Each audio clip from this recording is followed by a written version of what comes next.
I started this channel to share my story and document my journey going further.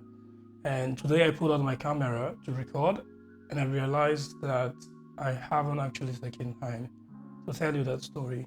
Hence why today's video is how I got into tech, my story.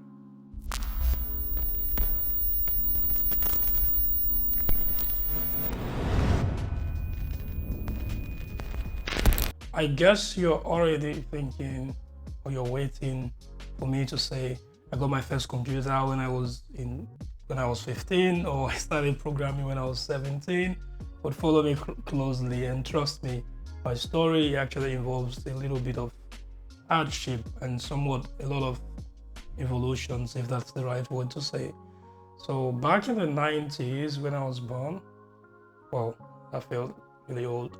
Yeah, back then when I was born, computers weren't really a thing back when I was like a child. I remember the first time I came close to even interacting with something that looks like a computer, something that is like tech related or tech wise, was my dad getting a cell phone in 2001. And it was really expensive. It was flipping expensive. So we were almost banned from touching it. Even though, like, we found it fascinating that someone could call, he picks up the call and he's speaking with someone that is somewhere else in the world, but we couldn't actually touch it because it cost him a fortune. And I'm not ashamed to say this, but I come from a family that is not really well to do. So back then, like, you could imagine someone from this kind of like setting getting a cell phone. So that was like a whole lot of money.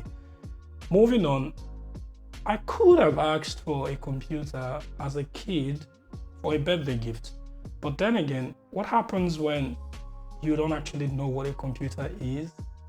And even if I didn't know what a computer was, I'm not sure my parents would have actually been able to afford it. So moving on to school, in primary school, I'm not sure what they call it where you live, but we call it in primary school in Nigeria. In primary school, I didn't have computer classes. The first time I actually had a computer class or got to study what a computer was in my high school. So at this point, I was somewhere around 11, 12. While this was something awesome, and it's like an awesome experience to talk about, it didn't really help me back then. Now it's really funny. So like in Nigeria back then, there were like probably few, I'm sure it's less than 10 schools in the entire nation that had computer classes with actual computers. The rest, we just had it because it was in the curriculum. The nation and Ministry of Education just felt it would be nice for us to, give these kids this subject to do because, come on, we're in the technological phase. Well, I had computer classes, and the closest I came to a computer from the moment I started it in junior high 1 to 3, we call it JSS 1 to 3. So you have like 3 years of junior high. The closest I came to a computer was my books, because the teacher comes, teaches, and draws, external devices, types of hardware, types of software, and then draws it on the board. We're meant to also like redraw it on our books. So that was like the closest I came to computers. So moving on to like senior high, when I was almost done with school, the only thing I could really do with computers was like Microsoft Word, PowerPoint. Where am I going with this story? Where I'm going with this story was I grew up in an environment where the options you saw were limited. I always grew up thinking I wanted to be a medical doctor.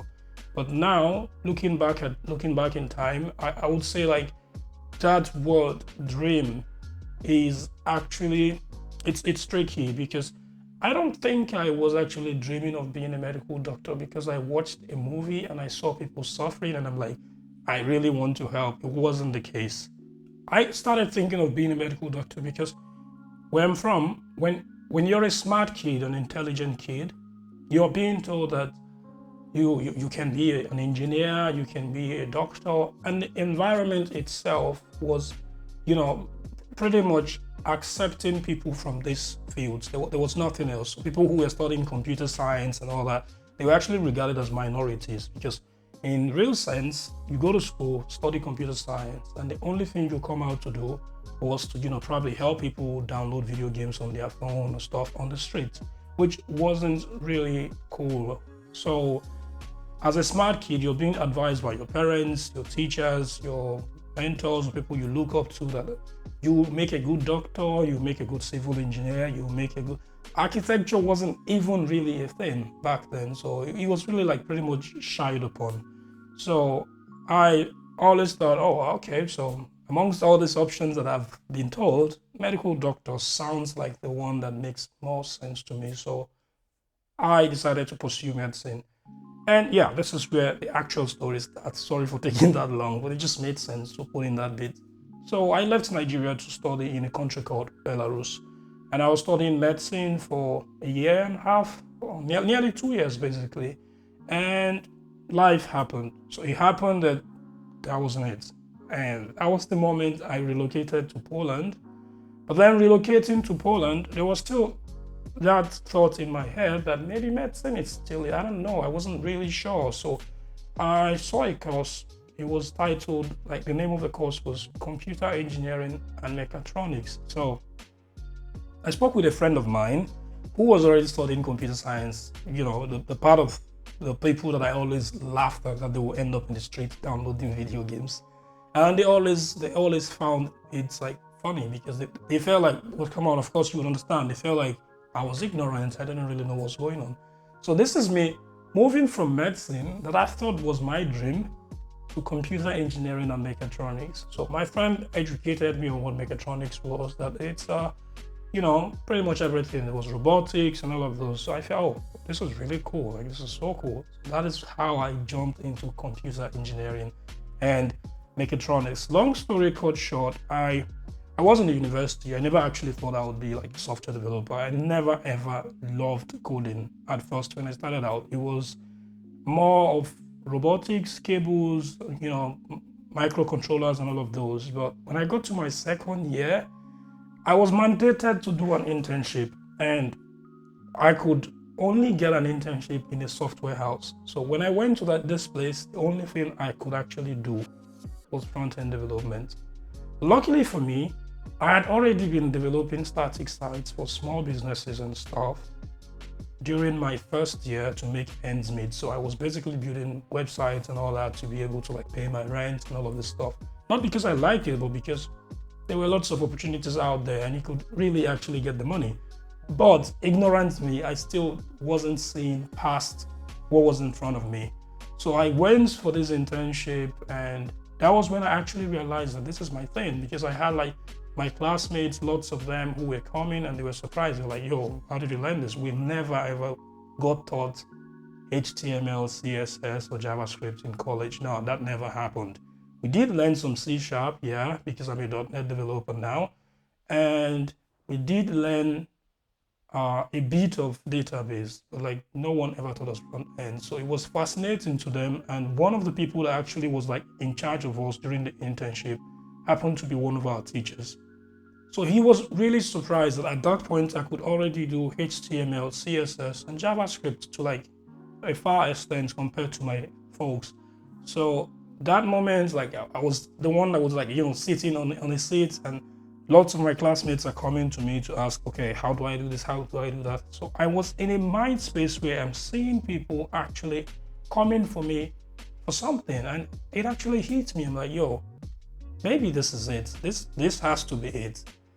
And I lived in this doubt during my university days for pretty much 3 years, which is part of the reason why if someone asks me when I started coding, I actually say 2 years ago, because before 2 years ago, I wasn't actually sure who I was. One moment, I was going for a Cisco certificate. Yeah, you heard that. I have a CCNA certificate. I think it should have expired last year. I'm not sure, because I never used it. Well, I went for the Cisco certificate. That didn't work, because then again, I did go for the certificate, came out, got it, and the software development coding was always by the corner. I did try to merge both. I remember having a conversation with one of my mentors. I asked, is there a way I could merge both? And then he actually, while having this conversation with me, realized that I was so interested in coding, and he advised that I should just pick up the coding as the networking as a knowledge that I need for my programming journey, because you still need to know networking. And that is what I did. and I'm here. So, well, I didn't step out to be a self-taught developer because, I found out that programming is awesome and all that. I stepped out because life was really like hard for me, and I needed to make ends meet. So you don't actually need to dream it. Sometimes it's just around the corner and we don't see it. So mine was there as struggles that I went through, and something had to be done. I found myself doing something that I actually didn't realize was probably what I should be doing as a job. And this is how I got into tech. Thank you for watching, guys. I know that was a long one, but I'm sure you learned one or two things. See you next week.